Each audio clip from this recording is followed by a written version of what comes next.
And time to start talking living well in 2020. People looking ahead, trying to make some plans just to make sure they can be the best person they can be next year. Well, Ruth Comer, so excited to have you joining us this morning from the Y. And yes, now is the time to think towards the future of making resolutions, trying to create healthier us's in the new year. And there's some trends that you guys have your finger on the pulse of when it comes to the Y. That's right. The American College of Sports Medicine every year does a survey of fitness professionals throughout the country. So many thousands of trainers and fitness center owners and medical professionals.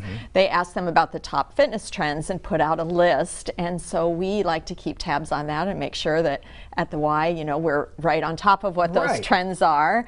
And so, yeah, they just came out with their list for 2020, and there's some familiar items on the list, and at least one new thing in the top 5. That's pretty exciting. I was going to say, has it changed at all too much, or is it your basic classic ideas of what you think you should do for fitness still stand even going into 2020? Well, these are trends and not fads, and they distinguish between that. You know, a fad. What is the difference? A fad is something that might pop up you know, quickly, and it's kind of all the rage and people are talking about it, but then it's kind of gone as quickly as it dies out came. Just as quick, right. And so a trend is something that develops over time, becomes widespread, and has some staying power. Just keeps building. Right. Okay. So they try to look at trends and not fads. So you see a lot of the same things from year to year, but every once in a while you start to see something new kind of rise up, something other maybe fall down. Something you might want to pay attention to. That's right. Okay, so well, I imagine they're on the top because they also work, which is a nice thing to think about if you're trying to make a healthier you in 2020. So what's one of the top things in 2020?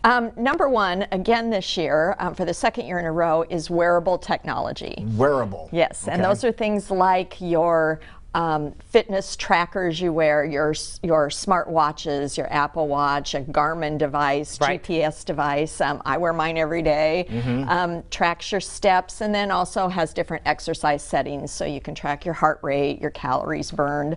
And so those, again, for the second year in a row, are number one on the list. And I'm probably on a lot of Christmas lists, too. And I think the price point for these have come down quite a bit, too, which makes them a lot more affordable for people, because when they first came out, they were a little bit on the high side.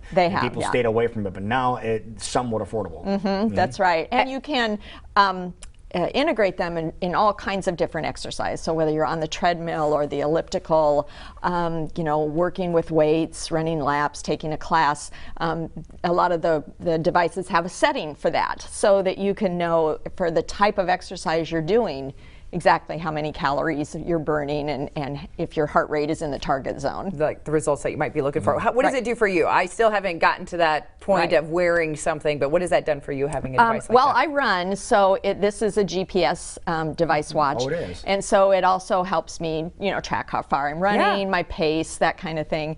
But then it just tracks my steps through the day. So I'll get to the end of the day, you know, maybe after work, and I'll take a look and, oh, I don't have as many steps as I'd like. Maybe I need to go for a walk or do a little quick run around the neighborhood or something like that. Were you surprised the first time that you put that device on, when you on a busy day, how many steps you actually took? Yes, especially when you're somebody who works, a lot of days I work at a desk, and so I'm kind of surprised at the end of one of those days how few steps I've taken. But then days when I'm running around in and out of the car, going to this place or that place, then you can look, and you can have 7,000, 8,000, 9,000 steps pretty quickly, just not even working out. Let's talk about other trends. What's another top 5? Number 2 is high intensity interval training, or HIIT. You'll sometimes see that abbreviated. And these are shorter exercises where you do a quick burst of high intensity training, maybe 30 seconds. You have a 30-second rest, and then you'll do another one. So you're raising your heart rate really quickly, and then you're trying to bring it back down during those short rests. And those are really popular. We have some classes at the Y where we do those, and you'll do bursts of activity and then quick recovery and then on to the next one. People like them because 30 minutes is a real effective workout for a high intensity workout. That was my next question. How long are the sessions? About a half hour. There's some fitness apps you can get where they'll have 20-minute workouts on the app that you can do, and so you go really hard and take very quick short rests, but you can get a lot of workout in that. And there's a lot time. of people that's perfect for them because they have so many things going on, but you can slate out a half an hour of the day, you could be done. Yes. Okay. Yeah, and you can do it by yourself, workout, or there are classes that with the high intensity model. Got it. Perfect. Yeah, okay. yeah. Number 3, group training, and we're all about that at the Y. Yeah. That's probably one of our things that people really come to the Y for, is to be part of that group. We have hundreds of classes every week. I like to say everything from aerobics to Zumba. So A to Z, we've got it all covered. And what do you think the biggest reason for the success of the group training like that? Is it accountability? Accountability is a big thing, that just knowing that other people are looking for you. I go to a Tuesday morning kickboxing class, and if I'm 5 minutes late, they'll say, "We were afraid you weren't coming," and so just knowing that people are expecting you to come, right. It keeps people going. It's also just more fun. You get people a little more motivation once you're there to kind of keep up with the class.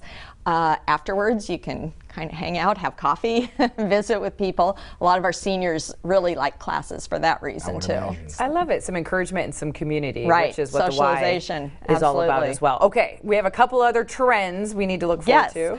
Number 4 is the new one to the top 5, and that is training with free weights.